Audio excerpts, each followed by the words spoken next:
Hi, Tyler from Infidelity here. Today we're going to talk about a pretty spectacular high-end headphone. This is the HiFiMAN HE1000. This is a planar magnetic open over-the-ear headphone. It's quite expensive at $3,000, but it is intended as an end-game headphone, and I find it to do rather well in that category. Let's take a look at it first. This is a lot of metal in the construction. I think this is stainless steel of various types that are used around the outside.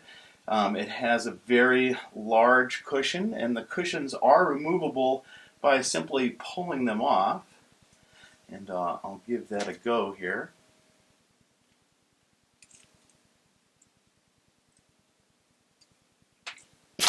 There it goes.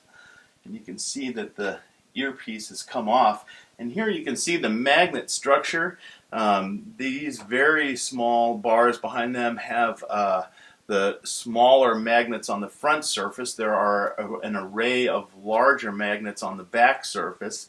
But in here you can see actually the diaphragm, which is according to Fang Bian at HiFiMAN, a nano thickness diaphragm. So theoretically, or according to him, this is the thinnest diaphragm in all of headphonedom.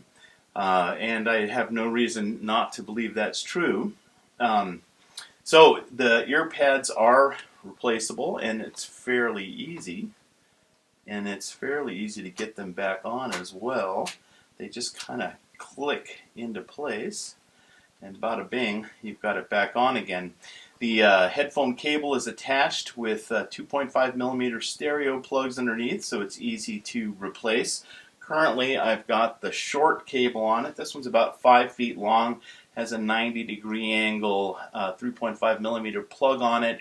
These headphones are not really efficient to run off a phone without an amplifier. It can get to sort of listening levels, but not really. It's pretty just barely loud enough.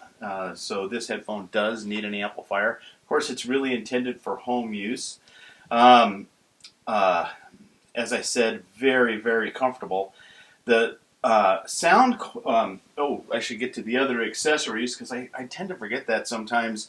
It has two other cables. These are 3-meter cables. One is a balanced cable, and one is a 1/4-inch cable. They all have the same thickness of cables, or it looks the same type, and they're a little stiff, but I don't get any microphonics. It does come with a nice presentation case. It has leather on the outside, and inside when you pick up the foam protector, you can see the opening for the headphones, and then in this central area is the opening for the spare cables. So that's pretty nice. It does have a funny characteristic mechanically. I hope you can hear this.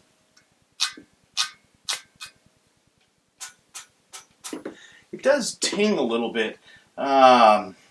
This very thin grating was used so it didn't present an acoustic impedance to the back wave of the headphone, and so that's probably a good thing, but I kind of don't like that it makes sound when you flick them.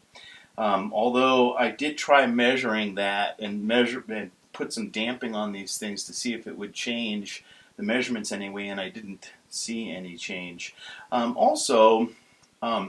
This rotational mechanism here, and I'll put it up next to the microphone, is a little gritty, and I kind of didn't like that. So all in all, I'd say the comfort is outstanding. The styling is good, although they're kind of large, but that makes them very, very comfortable around the ears. The materials used in the construction, I think, are quite good. Leather headband, leather here. This is a thin wood. I think it may be thicker than a normal veneer because you can actually see it from the inside.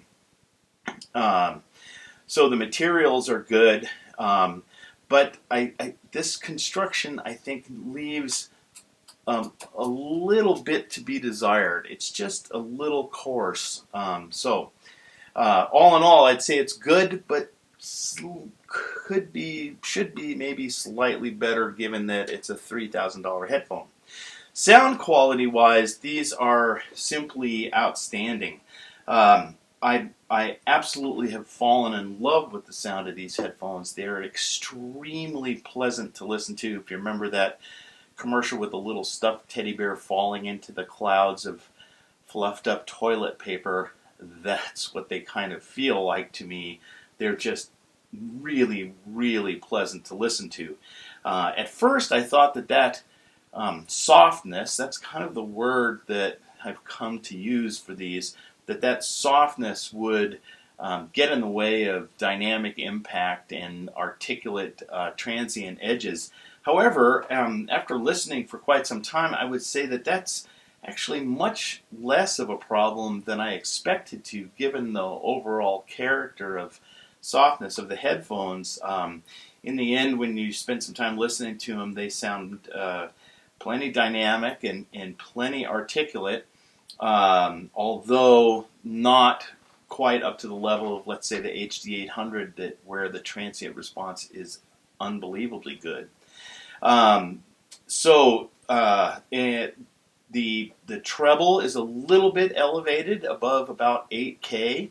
I find the bass is good, well extended and tight. There's very low distortion in the bass.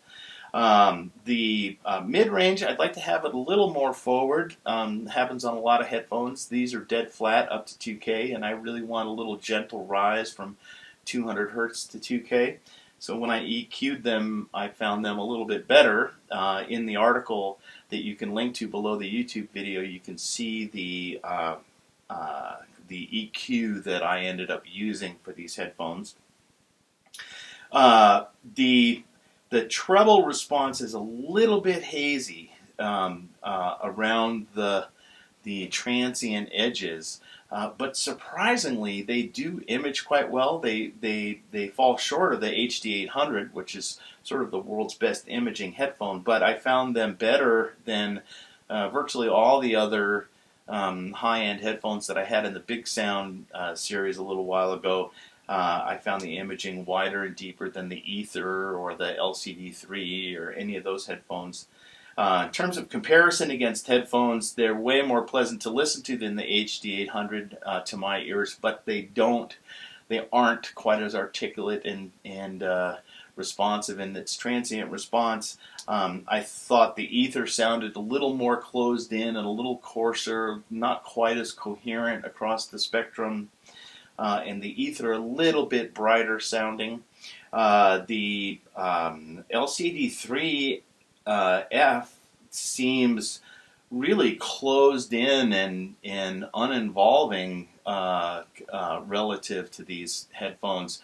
Boy, if you're thinking about buying an LCD3, I think it really is worth another $1,000 to go for this. After all, you're playing an end game. Money shouldn't be the main criteria. It really should be listening, so I'd highly encourage you to listen to these. I found them really just the most pleasant headphone listening experience I've ever had. And boy, I hope you get a chance to hear some too at some point. The HE1000 is quite spectacular. All right, we'll see you next time.